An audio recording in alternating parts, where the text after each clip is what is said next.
श्रुतं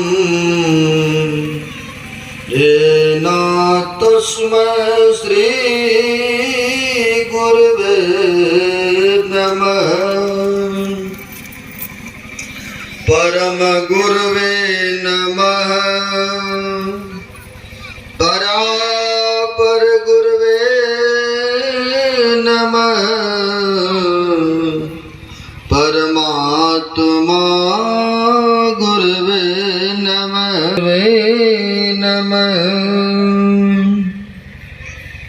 आदि गुरुदेव नादि गुरुदेव अनंत गुरुदेव शरण गुरुदेव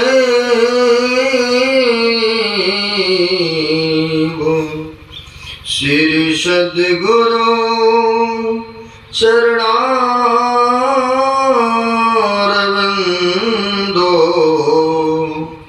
नमो नमस्ते।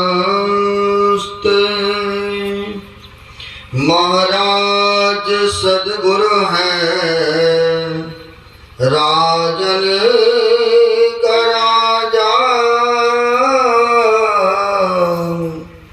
है जिनकी कृपा से। सब परिवार बड़े धूमधाम से बड़े श्रद्धा के साथ यह 2 दिनों का कार्यक्रम रखा है।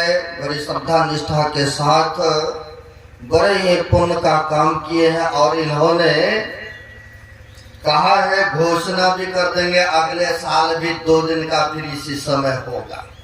बड़ी खुशी हुआ क्योंकि इस धरातल पर इस जगह पर सुन रहे थे संत महापुरुषों के गुरुदेव का भी आगमन पदार्पण होते रहा और इसके उपरांत श्रद्धेय अशोक बाबू बता रहे थे कि मोती बाबा का भी बराबर आगमन पदार्पण होते रहते थे, है ना। बड़ी खुशी की बात है संत महात्माओं का आगमन बराबर होते रहा और भविष्य में भी होते रहे। इससे बढ़कर के और शुभ काम क्या हो सकता है।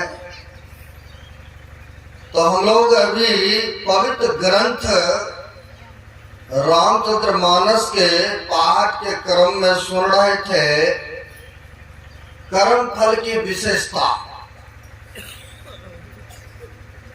जो जैसा कर्म करते हैं उनको वैसा मिलता है। फिर कहेंगे राम भगवान का भी ऐसा कर्म हुआ, उनसे भी ऐसा कर्म बना। कहाँ तो राजभवन में रहने वाले में से कहाँ जंगल में गए, और जंगल में गए तो गए गाछ के नीचे पत्ते की बिछावन पर सोना पड़ा। आप लोग सुन रहे थे बाबा नारद का शराप था, उनका भी कुछ कर्म ऐसा बना था जिनके फलस्वरूप उनका पीछा करते करते आकर के त्रेता में उनको भुगतना पड़ा। लेकिन चलिए राम भगवान को शराप था, वो गए वनवास काल में। लेकिन लक्ष्मण को या तो यूं कहिए कोमल शरीर है, सीता माई को कौन सा था कर्म फल जिसके कारण से उनको भी वनवास जाना पड़ा। वनवास गए तो गए, लेकिन रावण ने हरण करके लेके चले गए कहाँ, तो वहां राक्षसों की मां लंकापुरी में। वो भी कुछ कर्म बना था ऐसा। आप कहेंगे कौन सा कर्म बना था, लेकिन यह कर्म क्षेत्र है। अभी हम लोग सुन रहे थे कर्म प्रधान विश्वरी राखा, जो जस करही तस फल चाखा। जो जैसा कर्म करते हैं आज नहीं मिलेगा, लेकिन मिलेगा समय आने पर मिलता है ना। आप पुण्य का बीज बोएंगे तो ये भी समय आने पर फलीभूत होता है। जैसे जमीन के अंदर में मकई का दाना या गेहूं का एक बीज को डालते हैं, लेकिन समय आने पर देखिए कितने दाने ही निकलता है, सैकड़ों सौों की गिनती में, चाहे मक्की का हो या गेहूं का हो या चावल का हो, सैकड़ों की गिनती में निकलते हैं। आप लोग किसान में पता ही है ना। तो गोस्वामी तुलसीदास जी महाराज के पास चलते हैं, वो भी अपने शब्दों में कहने की कृपा किए हैं, तुलसी यह तन खेत है। जैसे आप लोग किसान हैं तो आपकी जमीन है, तो आप चाहे मकई बोए, चाहे गेहूं बोए, चाहे चावल की खेती करें ना, धान की खेती, तो उसमें बोए हैं एक दाना को, आज समय आने पर कितने हो गए ने। तो कहते उसी प्रकार से तुलसी यह तन खेत है, यह शरीर रूपी, इसको भी खेत बताते हैं। अब मन बच कर्म किसान, अभी सुन रहे थे, 3 तरह से कर्म होता है, मन से, वचन से और तन से कर्म होता है।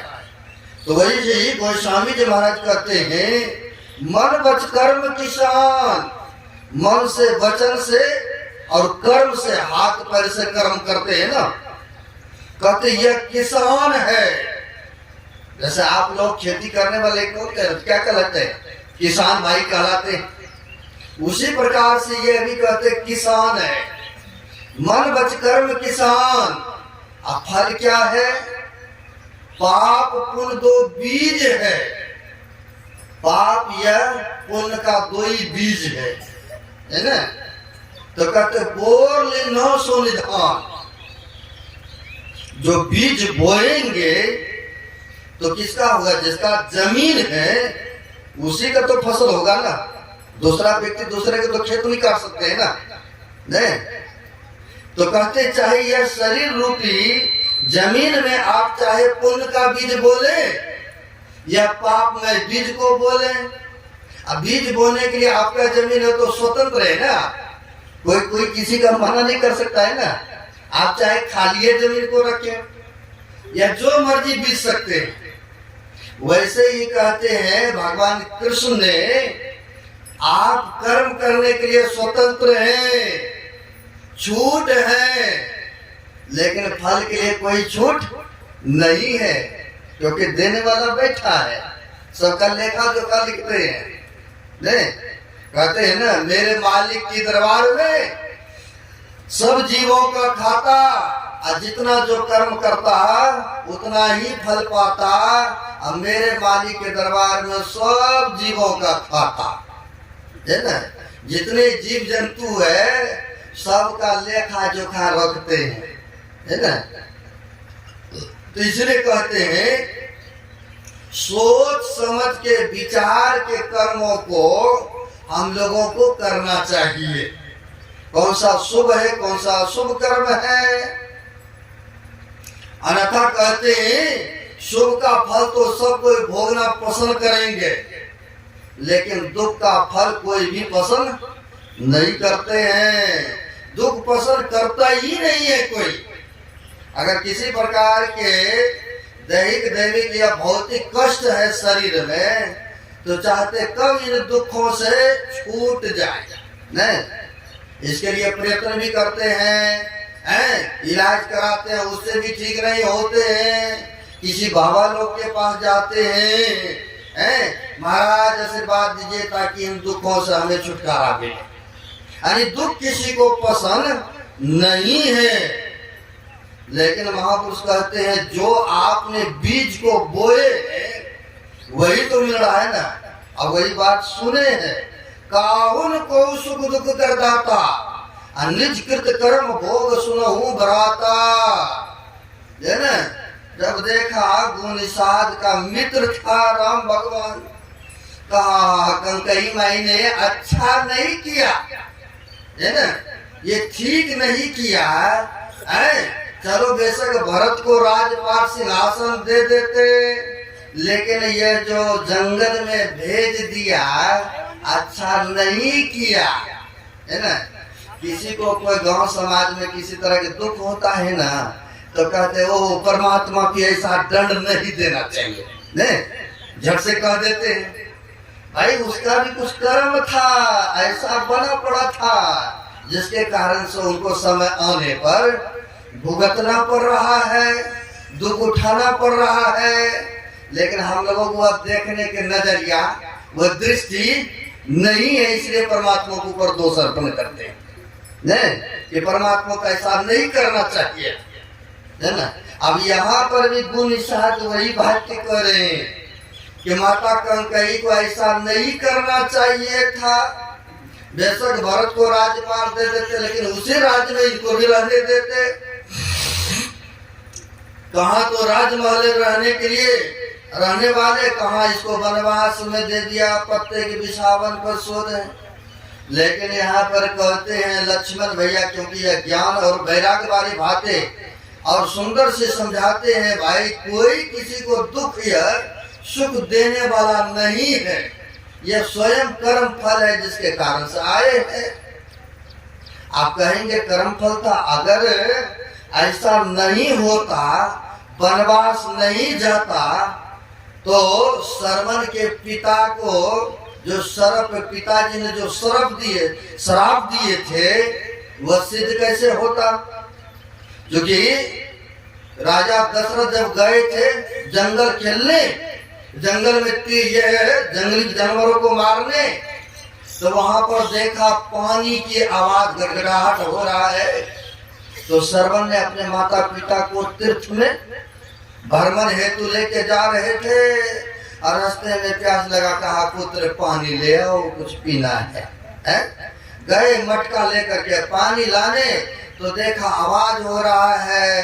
राजा दशरथ शब्द भेदी बात चलाना जानते थे, लगा कि उनको कोई जानवर पानी पी रहे हैं, उसने छोड़ दिया शब्द बाण। लेकिन लगा उनको श्रवण को लगा मनुष्य का आवाज निकला। जब आवाज निकला दौड़ करके आए, राजा दशरथ को देखते हैं, ये तो मैंने माता पिता की सेवा करने वाले को मार दिया, हमसे बहुत बड़ा पाप हो गया, हो बहुत बड़ा गलती काम हो गया है। लेकिन जो तीर कमान से छूट जाते हैं, जो बात जवानों से निकल जाते हैं, वापस होने वाला नहीं है। इसलिए कहते सोच समझ करके भी जिभ्या से बातें निकालना चाहिए, है? अब तो पश्चाताप करते हैं, ये मैंने क्या कर दिया, क्योंकि उनके माँ बाप अंधे थे और इच्छा हुआ था कि मैं माता पिता का कि तीर्थों में पुत्र ले चलो, हमें भ्रमण कराओ, तो बोंगी पर उठा करके तीर्थों में लेके जा रहे थे ना, आप लोग देखे होंगे, ये पढ़े होंगे। अब तो पश्चाताप करते हैं, ये मैंने क्या कर दिए, बहुत बड़ा भूल हुआ, अब अफसोस करने से क्या फायदा। श्रवण शरीर का परित्याग करते करते कहते हैं, हमारे वृद्ध माँ बाप है, आप पानी लेके जाइए, पिला दीजिए, हम तो पानी लेने के लिए आए थे, कम से कम जाइए पिला दीजिए। तो गए, राजा दशरथ पानी लिया और दौड़े दौड़े गए हैं। गए तो लेकिन देखा बहुत विलम्ब हो रहा है, तो माँ बाप कहते बेटा आ गया। आहट होता था, देखने के तो नजरिया नहीं था, लेकिन चलने का आहट हो रहा था। कहा पुत्र बहुत विलम्ब हो गया, क्या बात है। अब बोलते नहीं है, क्योंकि जो बराबर जो घर में व्यक्ति रहते हैं उनकी आवाज तो पहचान लेंगे, और जो दूसरे व्यक्ति आएंगे तो उसकी आवाज आप उसको भी पहचान लेंगे कि ये फलाना व्यक्ति हमारा नहीं है, ये हमारा बेटा का आवाज है, ये हमारे घर का सदस्य का आवाज है। अब बोलते नहीं है। अब उन्होंने कहा जब तक बोलोगे नहीं पुत्र, तब तक हम पानी भी नहीं पिएंगे। अब तो बोलना पड़ेगा ना राजा दशरथ को, है? अब कहना पड़ा, कहा कि पहले पानी पी लीजिए तब हम परिचय देंगे। कहा नहीं नहीं, पहले बताओ मेरा पुत्र कहाँ है। तो कहा आपके पुत्र मेरे हाथों धनुष बाण से मारे चले गए। कहा तुम कौन हो? तो कहा हम राजा दशरथ हैं, हमारे ही हाथों से मारे गए हैं। अब जब ऐसा सुना, श्रवण के पिताजी ने श्राप दे दिए श्राप दिए हैं कि जैसे मैं अब पुत्र के वियोग में मैं अपना शरीर को परित्याग कर रहा हूं, और तुम्हें भी समय आने पर पुत्र के वियोग में शरीर का परित्याग करना पड़ेगा। वह श्राप अगर यदि नहीं सिद्ध होता, राम भगवान वनवास में नहीं जाता, तो श्रवण के माता पिता का श्राप कैसे सिद्ध होता है? क्योंकि व्यर्थान हुई देव ऋषि वाणी, वो श्राप दिए थे। जब राम भगवान वनवास में गए, तब न हाय राम कह करके इनका शरीर का परित्याग हुआ। राजा दशरथ का तभी शरीर छूटा है, तो उनका श्राप था, इस कारण से भी उनको वन गमन करना पड़ा है। और रही बात सीता माँ को क्यों जाना पड़ा है? सीता माँ को चलो जंगल में गए, ऋषि महात्माओं का दर्शन पर्शन हुआ तो हुआ, लेकिन इनको भी जंगल में रावण ने हरण करके ले गए, कहा तो लंका। इसका भी कारण था। कारण यह था कि राजकुमारी के शरीर में थी सीता, राजकुमारी के शरीर में थी, तो क्या किए, शौक से तोता, एक तोती बैठे थे वृक्ष पर, अब गए तोती को पकड़ करके लोहे के पिंजरे में डाल दिया। सुग्गी को पकड़ करके लोहे के पिंजरे में डाल दिए, तो मनुष्य की आवाज में बोलती है तोता कि अरे अरे छोड़ दो हमको, पति से वियोग मत कराओ, छोड़ दो हमें, ये लोहे के पिंजरा में मत डालो, हमें छोड़ दो स्वतंत्र, पति से वियोग होने का बहुत बड़ा दुख है, हमें मत इस तरह से बिछेरो, मत उनसे तोड़ो, हमें छोड़ दो। लेकिन एक नहीं सुना, नहीं सुना, तो तोती ने भी शराप, सुग्गी ने शराप दे दिया, कहा जाओ हम भी तुमको शराप देता, हमको तो लोहे के पिंजरे में रख रहे हो, जाओ तुमको सोने के पिंजरा में रहना पड़ेगा। अगर ये शराप नहीं होता तो जंगल कैसे जाते? आज जंगल गए तो गए, लंका क्या था, सोने का था ना, रावण ने हरण करके ले गए, और सोने के लंका में रहना पड़ा। यानी उनका भी कर्म पीछा करता आया, उनको भी भुगतना पड़ा, है ना। यानी कर्म किसी को छोड़ता नहीं है।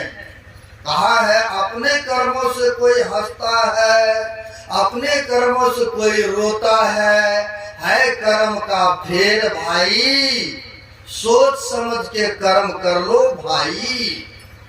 कहते हैं यह कर्म से अपने कोई हंस रहा है, कोई अपने कर्मों के अनुसार रो रहा है, यह कर्म का फेर है, इसलिए कहते सोच समझ विचार करके कर्म कीजिए, है ना। महाभारत पढ़े होंगे या सुने होंगे, कौन? धृतराष्ट्र और पिता के रहते अब एक भी पुत्र नहीं रहे, अग्निदान देने वाला, कितना बड़ा अनर्थ बातें हैं। कहाँ तो 100 पुत्र, कहा जब शरीर छूटा, छोड़ने के क्रम में एक भी पुत्र नहीं। कौन सा ऐसा कर्म बना था? एक दिन पूछ बैठे भगवान कृष्ण से धृतराष्ट्र ने कि मेरे से ऐसा कौन सा कर्म बना था जिसके कारण से पिता के रहते एक भी पुत्र जिंदा नहीं रहा? कौन सा ऐसा फल बना था, कर्म बना था जिसके कारण से अग्निदान देने वाला, कंधा देने वाला भी कोई नहीं रहा? तो भगवान कृष्ण ने कहा आप कोई एक राजा थे, राजा है ना, राजा के शरीर में थे, कोई महात्मा आपके राज दरबार होकर के जा रहे थे, उनके पास में हंस का बच्चा था, वो तीर्थों में भ्रमण करने जा रहे थे, आपको दे दिया रखने के लिए। कि राजा हैं, आपके पास में खाने पीने की किसी भी तरह की दिक्कत नहीं है, हम तीर्थों से भ्रमण करके आएंगे तो फिर ले लेंगे, अपनी कुटिया में ले जाएंगे, दिया रखने के लिए। लेकिन आप बीमार पड़े, डॉक्टर के सलाह के कारण डॉक्टर ने बोला आपको हंस का मांस खाना पड़ेगा और तब जाकर के कहीं बीमारी छूटेगा।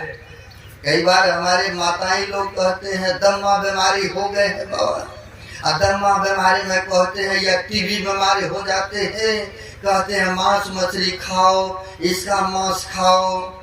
लेकिन आप बीमारी में खाएं या शौक से खाएं, वो तो गर्दन पे छुरी चलता है ना, और जब छुरी चलाएंगे तो ये भी कर्म बन रहा है, और कर्म बनेगा तो वो भी फिर भोगना पड़ेगा। अब आपको दिखा रहा हूँ है ना। अब ऐसा हुआ है, कहा आपको दिया था रखने के लिए, लेकिन आप बीमार हो गए। अब बीमार होने के क्रम में डॉक्टर ने बोला कि आपको हंस का मांस खाना पड़ेगा।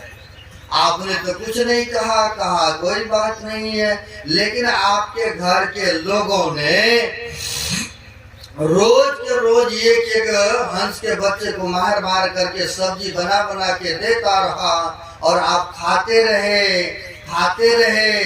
100 बच्चों को मार के खा गए थे। वही कर्म आपका पीछा करते आया है। इस द्वापर युग में आपको वह फल भुगतना पड़ा कि आपके जिंदा रहते हुए 100 पुत्र मारे गए। अब देखिए कर्म प्रधान, यानी उनको भी कोई कंधा देने वाला नहीं। पिता के रहते सारे के सारे पुत्र मारे चले गए। जब उससे संतुष्ट हुआ तो कहा कि चलिए वो कर्म का फेर था। लेकिन हम सूरदास क्यों हुए? क्योंकि धृतराष्ट्र दिखता नहीं था उनको। कहा हम सूरदास क्यों रहे, ये भी आप जानते होंगे, इसका भी कुछ कारण होगा। कहा हाँ इसका भी कारण है। कहा क्या कारण है? कहा आप जब छोटे थे ना, बड़े बच्चे में उल्लड़पनी होता है ना, है? कहा आप जब थे कहते 12 साल तक तो माप होता है, वो चाहे जो भी करते। अब 12 वर्ष के बाद जो है सब लेखा जोखा होना शुरू हो जाता है, फिर नहीं माप है। अब 12 साल के बच्चा उतना गलती भी नहीं करते हैं। कहा आप जब बच्चे थे तो आप क्या करते थे, उड़ने वाला जो सुरंगी होते, तितलियां होते, उनके क्या किए थे, आंख आपने फोड़ दिए थे। बच्चा लोग को देखे होंगे, बहुत खेलता है, पकड़ता है, आंख फोड़ देगा तो कभी कुछ कर देगा, टांग तोड़ देगा, है? तो ऐसे करते हैं। आंख कहा आप बचपन में उसको आंख फोड़ दिए थे, स्विच से लेकर के, हैं? ऐसे किए थे। इसका कर्म आपको भुगतना पड़ा, वही कर्म पीछा करते आया। या यूं कहते हैं महापुरुष कि कछुआ का आंख सी दिया था बचपन में, ये भी सिद्ध होता है। बचपन में उल्लड़पन था, कछुआ का आंख सी दिया, अब वही कर्म पीछा करते आया तो इनको भुगतना पड़ा, है ना। इसीलिए कहते सोच समझ करके कर्मों को करना चाहिए। वो कर्म पीछा करते आते हैं मनुष्य को, है ना। इसीलिए कहा है पाप छिपाए छिपे नहीं। लोग ऐसे भी होते हैं, बड़े चतुर होते हैं, कर्म ऐसा कर लेगा और कहेगा किसने देखा है। भाई देखने वाला परमात्मा है ना, सब देखता है। कहा है हरि व्यापक सर्वत्र समाना, वो हरि सब जगह है और सबका लेखा जोखा भी रखते हैं। बेशक उस समय आपको दंड नहीं मिले, फल नहीं दे, लेकिन समय आने पर मिलता है। तो वही कहते हैं पाप छिपाए छिपे नहीं, जो लहसुन को बो गाड़े तो गरी रहे, आपो प्रकट हो। अब देखिए यही बात को पुष्टिकरण करते हैं बंगाल के संत हो गए राम पुष्परमन देव जी महाराज। सत्संग योग भाग दूसरे में पढ़े होंगे, उसमें दिया है कि पारस मणि ऐसा एक होते हैं, पारा होते हैं, उसको छिपा करके कोई व्यक्ति खा ले पारा तो कहते समय आने पर उसका शरीर को फोड़ के सुरंग हो करके वह निकल आता है। कहते ठीक उसी तरह से छिपा के लुको के कोई पाप कर्म किया है और समय आने पर उसको वह फल मिलता है। समय आने पर दूसरे भाग में सप्तम युग में पढ़िएगा, समय आने पर मिलता है। वही कहते हैं संत महापुरुष, पाप छिपाए छिपे नहीं, जो लहसुन को बोल। कोई कच्चा लहसुन प्याज खा के आ जाए, बरस करके आए, कुल्ला करके आए, और जो व्यक्ति नहीं खाते हैं ना, अब उनसे जब वार्तालाप करेंगे ना तो कह देगा कि आप प्याज खा के आए भाई। नहीं, उसका दुर्गंध अलग ही मांगता है ना, इस्माइल अलग ही होता है, छिपता नहीं है ना। एक व्यक्ति ने बड़े अच्छे, भागलपुर जिले की बात है, मटर पनीर बनाया, हम लोग सभी थे साथ में, है बढ़िया से सब्जी बनाया। अब बनाया तो परोस के दिया, सत्संग जब ओवर हुआ तो दिया खाने के लिए परोस के, और जब परोस के दिया थाल में तो बड़ी गमगम कर रहा है ना। तो हम लोग तो लहसुन प्याज खाते नहीं है, हम पूछे उनसे कि लगता है प्याज लहसुन इसमें डाले हैं क्या? नहीं बाबा नहीं डाले हैं, मसाला ऐसा ऐसा चला है, दिए कौन कौन मसाला है, ऐसा सा देगी मिर्च चला है, मसाला का करामत है। फिर भी नहीं मन माने अंदर से, है ना, फिर भी नहीं मान रहा है। तो फिर मैंने कहा, जो खिला रहा था, हम लोग खा ले रहे हैं, हम बोले कि जाके बोलिए जो बनाए हैं उनको बोलिए कि प्याज लगता कम में डाला है, इसमें ज्यादा क्यों नहीं डाला? जाकर के बोलो उनसे, कम डाला लगता है। जाकर के ये व्यक्ति बोला कि ऐसे ऐसे बात है, कम डाले है क्या? नहीं, थोड़ा सा मिक्सी करने में ना वो डाल दिए थे, थोड़े डाले हैं। बात तो सही है बोल रहे, मगर थोड़े डाले देखे इसीलिए महक रहा था।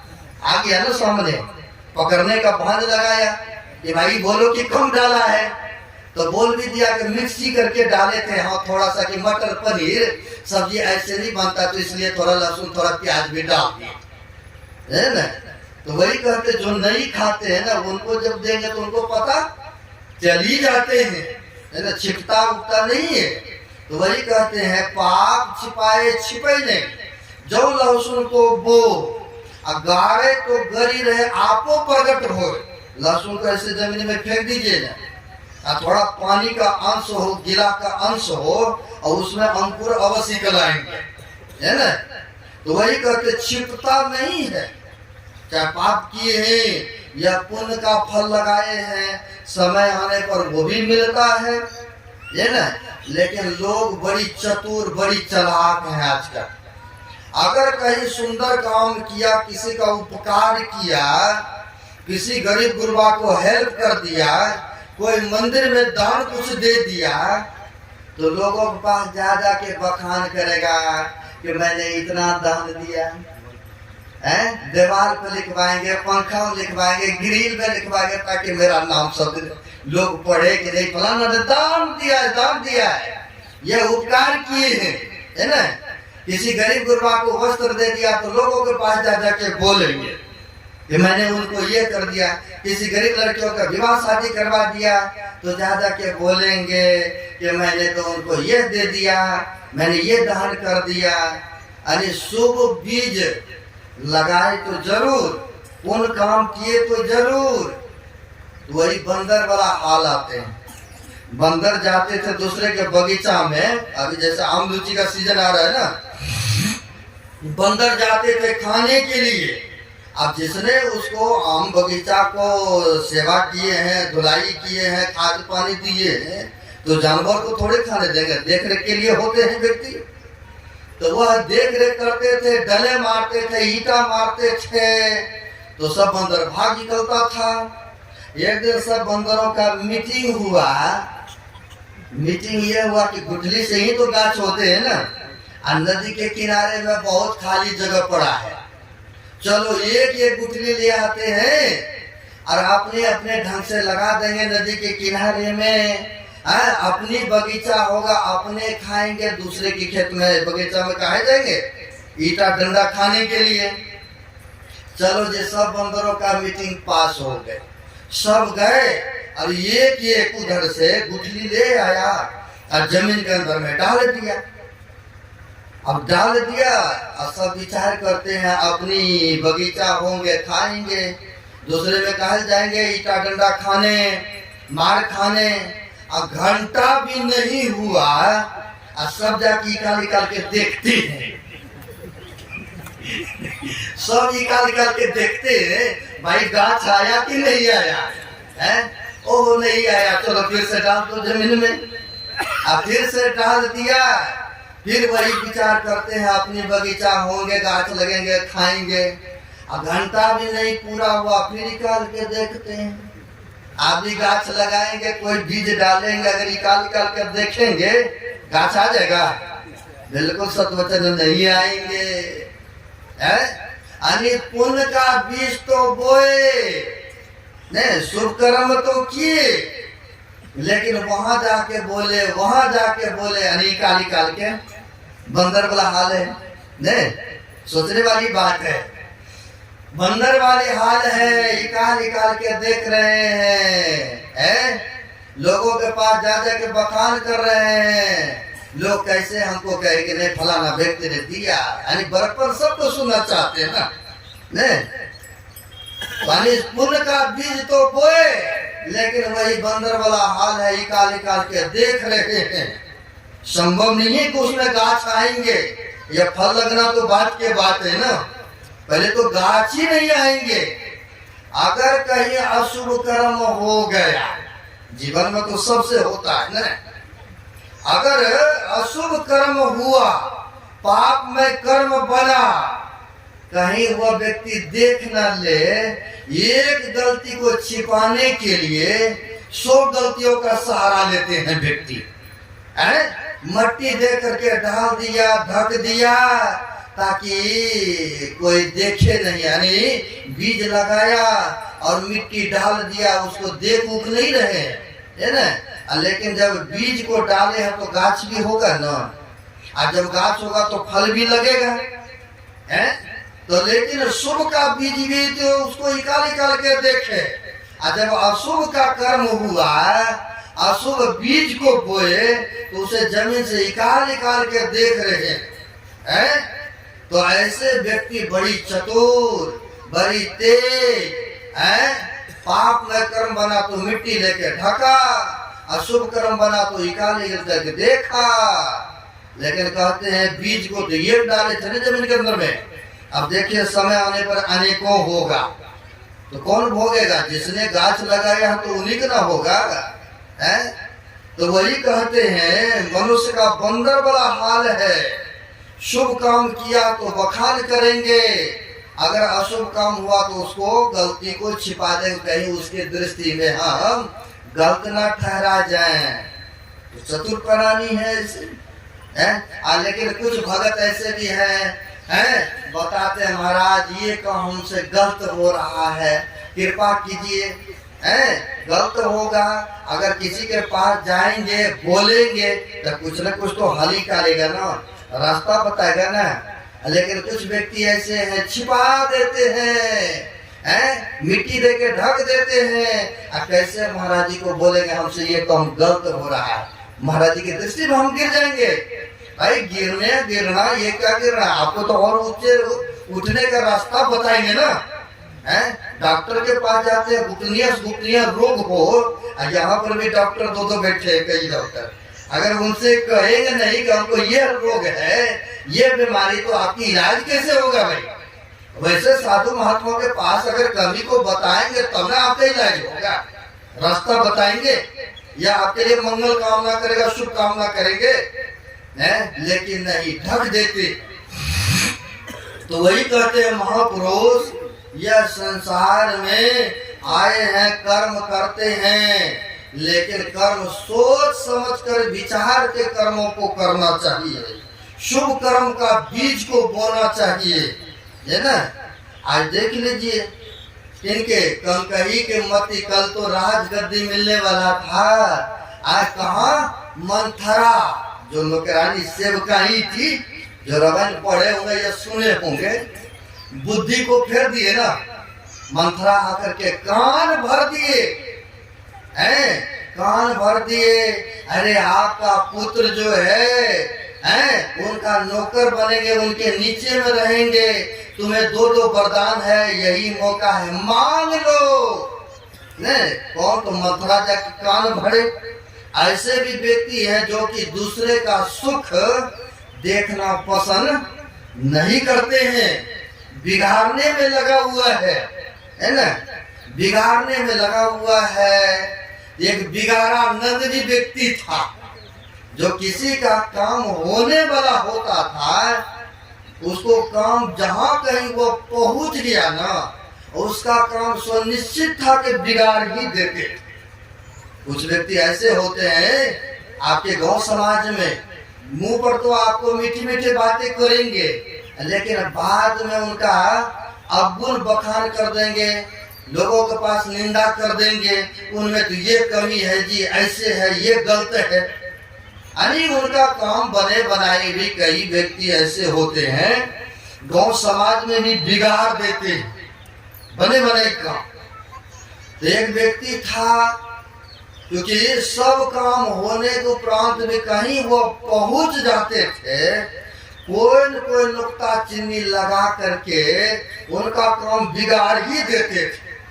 इसलिए गांव वाला समाज वाला ने नाम ही रख दिया इसका बिगाड़ा नाम, लेकिन मुंह पर नहीं कहते थे। अगर किसी को गलत शब्द कहेंगे तो उनको थोड़ा देर के लिए तो मेहनत हो जाएंगे ना, लेकिन सब कोई उसको नाम ही रख दिया बिगाड़ा नंद, है ना। बिगाड़ देते थे, किसी का कोर्ट कचहरी का काम होने वाला होते थे तो कहीं यह पहुंच गया इसको पता चल जाते थे, तो दूसरे को उंगली लगा करके उनको जो है बिगाड़ देते थे, लफड़ा में पंगा में डाल ही देते थे, है ना। एक जगह की बात है, शादी विवाह होने के लिए तय तमन्ना हो चुके थे, लड़की वाला पहुंच गया तो लड़के वाले के दरवाजे पर लेनी देनी सब फाइनल, और सब फाइनल रोड होकर के आ रहे थे। लड़के के पिताजी ने देखा, अरे वो बिगाड़ा आ रहा है, कहीं सभा में आया कहीं बिगाड़ न दे, सब कम होए हुए बने बनाई। तो लड़का को झट से कहा, ये लो 100 रुपया और उसके हाथ में दे देना, कहना चाचा जी आइए आइए बैठिए, उनको कुर्सी दे देना तुरंत बैठने के लिए।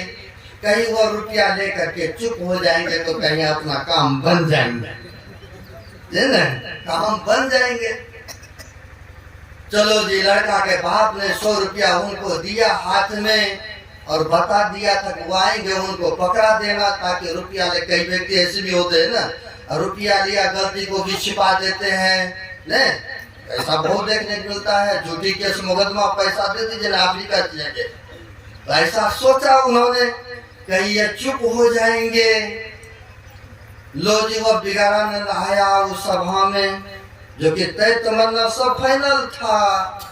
आया तो लड़का झट से गया और 100 रुपया लेकर के हाथ में पकड़ा दिया, चरण छू करके प्रणाम किया। और चरण छू करके जो प्रणाम किया, 100 रुपया जो दक्षिणा दिया, वो बिगाड़ानंद ने कहा, अच्छा अच्छा मैं आशीर्वाद देता हूँ, अब तुमको मिर्गी नहीं लगेगी।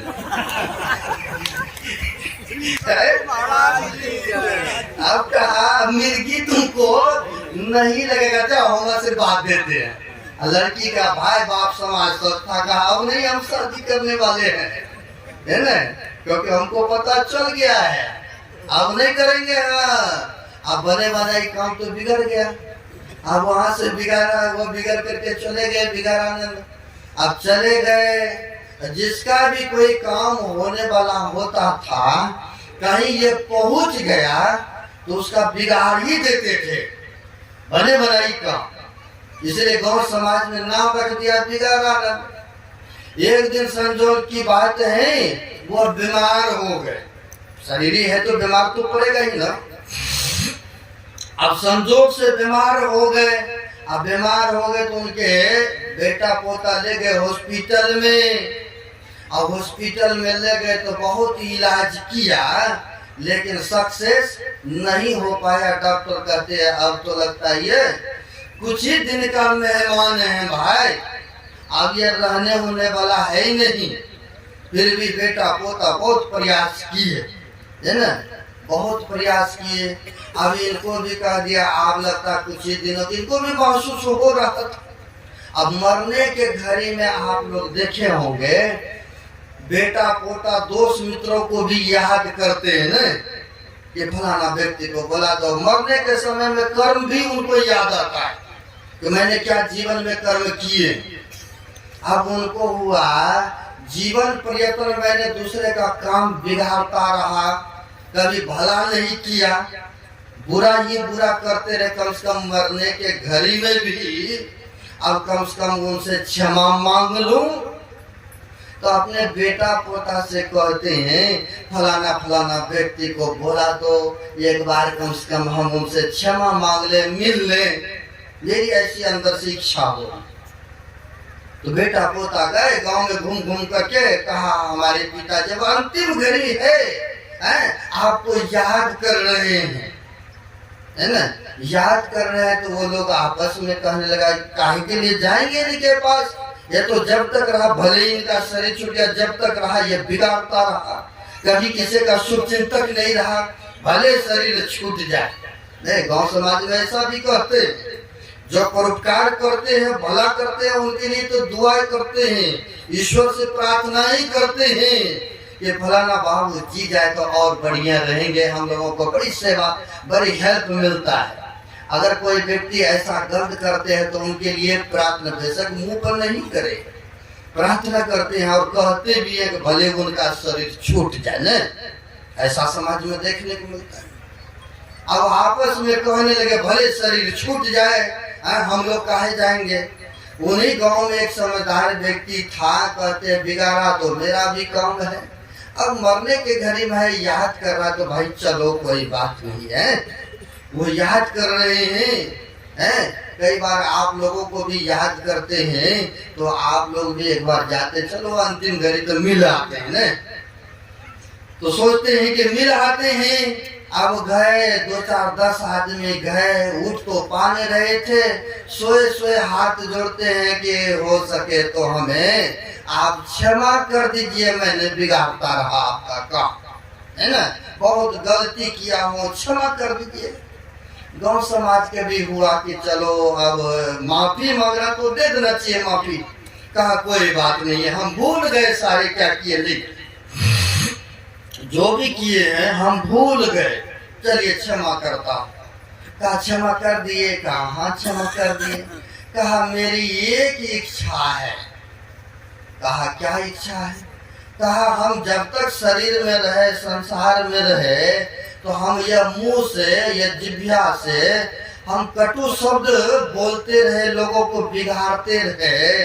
और जब मेरा शरीर छूट जाए तो मेरी एक ही तमन्ना, आप पूरा करेंगे ना।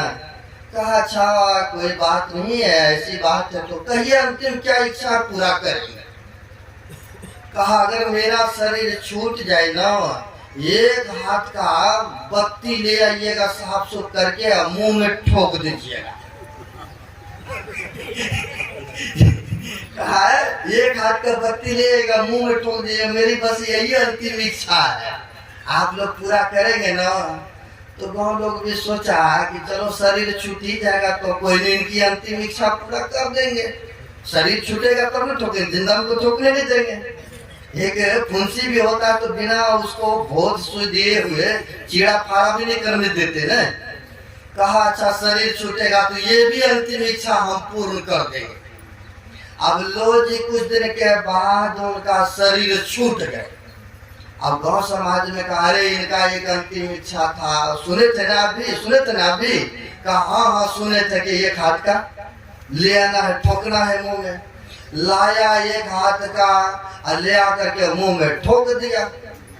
अब ठोक दिया तो घरे में नहीं रखेंगे, अर्थी भी लेंगे।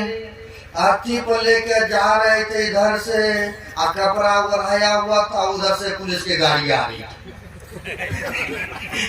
सोच सकते हैं आप लोग, है ना।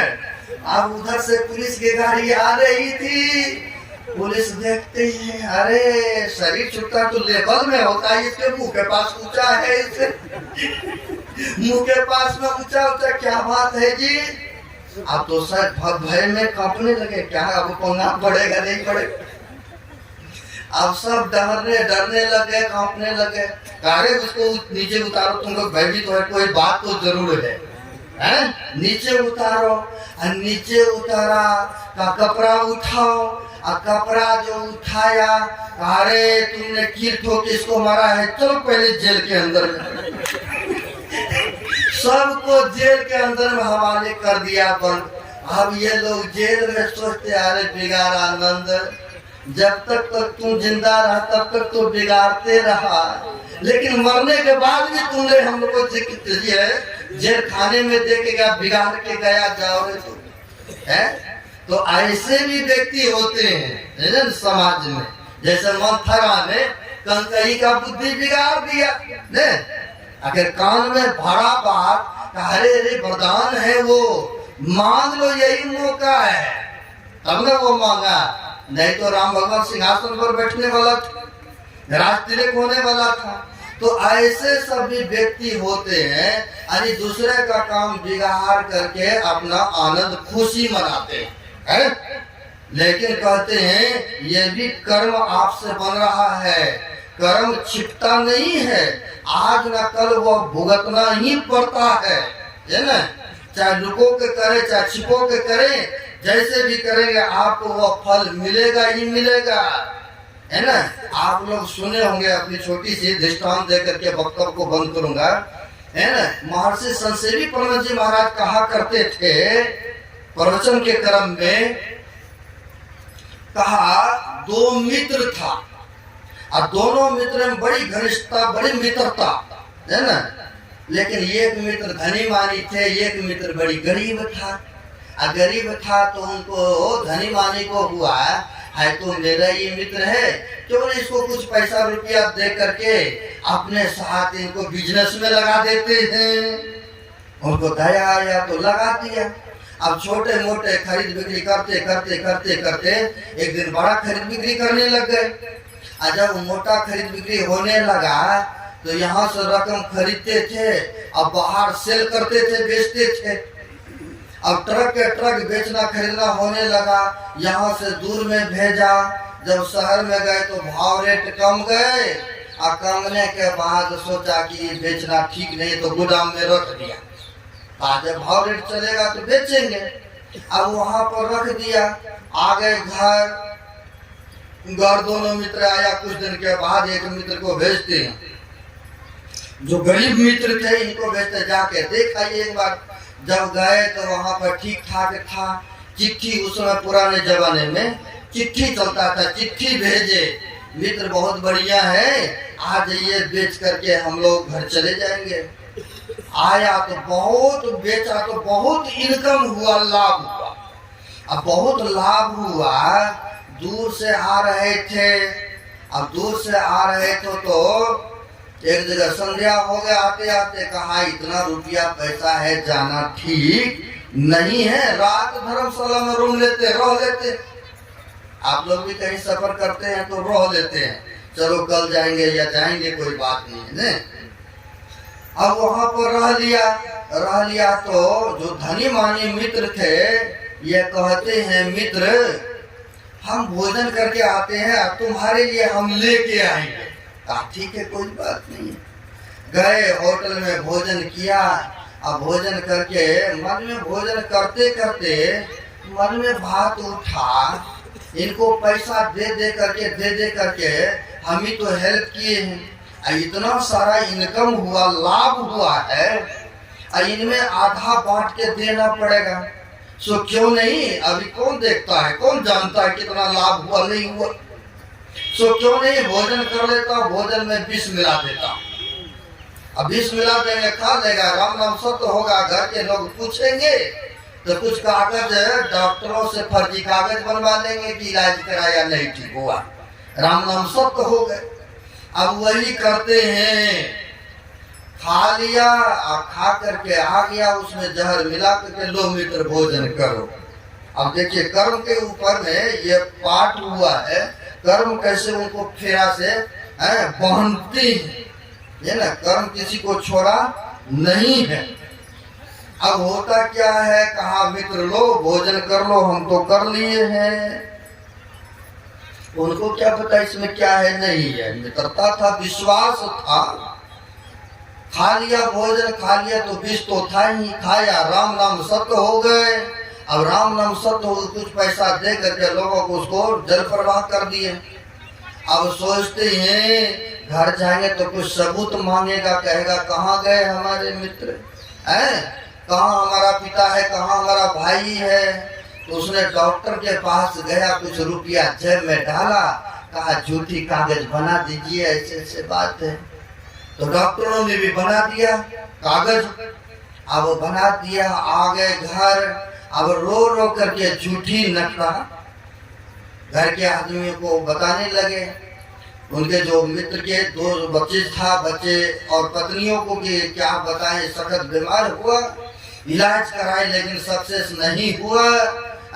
ये देखिए ये कागज, ये बीमारी था, लेकिन लाभ भी नहीं हुआ, इनकम भी नहीं हुआ, इतना रुपया भी हमने लगा दिए, इलाज में कुछ फायदा नहीं हुआ, लेकिन ये कुछ रुपया बचा है, क्रिया श्राद्ध कर लीजिएगा। लेकिन होता क्या है, चलो विश्वास किया, बड़ी घनिष्ठता था, घर के लोगों ने भी सोचा कि हो सकता है ऐसा हो गए, विश्वास किया, लेकिन उनको बच्चे उच्चे कुछ होता नहीं था। और संजोग पाकर के उनके घर में एक पुत्र जन्म ले लिए। अब बड़ी मन में खुशी के पैसा रुपया तो था ही, कहा पाप किया तो बाप कहलाया, बड़ी खुश है। कोई हमें निवंश तो नहीं कहेंगे ना, बिना पुत्र वाले तो नहीं कहेंगे ना। बड़ा खुश हुआ, बढ़िया स्कूल में पढ़ाई लिखाई सब कुछ होने लग गए, क्योंकि रुपया था ही पहले से काफी। बढ़िया से पढ़ाया लिखाया, शादी की योग हुआ, शादी भी हो गए। अब शादी भी हो गए, और संजोग से होता क्या है, अचानक वो लड़का बीमार पड़ गया। अब अचानक बीमार होते हैं, और शादी नमा हुआ ही था। अब इलाज के लिए वहाँ गए। अब जहाँ जहाँ जाए तो रुपया लगता ही था।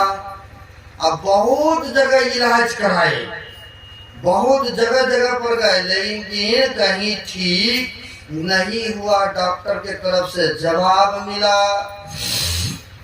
अब जवाब मिला तो जवाब में तब क्या कर, ले जाइए घर में सेवा कीजिए, कुछ दिन का मेहमान है। ले आया घर में, सेवा करने लग गए।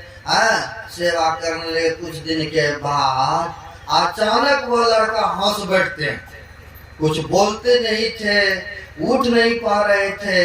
अचानक एक दिन घर में हंस दिया, जोर से चिल्लाने लगे। तो माँ बाप दौड़ के आते हैं, कहा बेटा ठीक हो? कहा हाँ हम अब ठीक हैं। कैसे बोल रहे हो बेटा ठीक है? कहा हाँ मैं ठीक हूँ। कहा अच्छा ठीक हो? कहा हाँ ठीक हूँ। कहा पहचाने हमें? कहा बेटा तुम हो मेरा, तो पहचानने क्या सवाल है, बचपन से गोद खिलाया हूँ। कहा शरीर भलो बेटा होगा, लेकिन इनमें रहने वाला मैं कौन हूँ पता है? मैं बता रहा हूँ, जो आपने पैसे के लोभ में विष देकर के मार दिया था, वही मैं आया हूँ तुम्हारे घर में पुत्र के रूप में कर्जा वसूल करने के लिए। आप सोच सकते हैं, कर्जा वसूल करने के लिए आया हूँ, कर्जा मैंने वसूल कर लिया हूँ, अब मैं जा रहा हूँ, है ना, अब मैं यहाँ से जा रहा हूँ। इतना कह करके शरीर छोड़ दिया। अब वो जो विधवा हो गई, वो कौन थे? जो डॉक्टर ने पैसा लेकर के झूठी फर्जी कागज बनाया था, वो लड़की के रूप में जन्म लिया और शादी हुआ, वो विधवा हो गई डॉक्टर के घर। डॉक्टर जो थे उस जन्म में, इस जन्म में लड़की के रूप में जन्म लिया, शादी हुआ, वो विधवा होकर के वैसे रहे। अब देखिए कर्म फल कैसे पीछा करते, घूमते घूमते आकर के उनको बदला लेता है। इसीलिए कहते सोच समझ करके विचार करके कर्मों को हम लोगों को करना चाहिए। शुभ कर्म करेंगे, पुण्य कर्म करेंगे, इसका फल आगे सुखदायक होगा, लाभदायक होगा। इसलिए यह शरीर मिला है, बड़े मूल्यवान शरीर है, इससे बढ़िया बढ़िया कर्मों को कीजिए। किसी को तन से, मन से, वचन से पीड़ा नहीं पहुंचाइए, कष्ट मत दीजिए। जहाँ तक हो सके तन से, मन से, धन से परोपकार की भावना कीजिए। कहा है महापुरुषों ने, कर भला हो भला, भला करके देख लो, कर बुरा हो बुरा, बुरा करके देख लो, है ना। जो जैसा कर्मों को करते हैं उसको उसी तरह से फल मिलता है। यही कर्म के ऊपर में जो पाठ हुआ था, यही आप सबों की सेवा में मैंने रखा। बड़े खुशी हुआ। यह 2 दिवसीय संत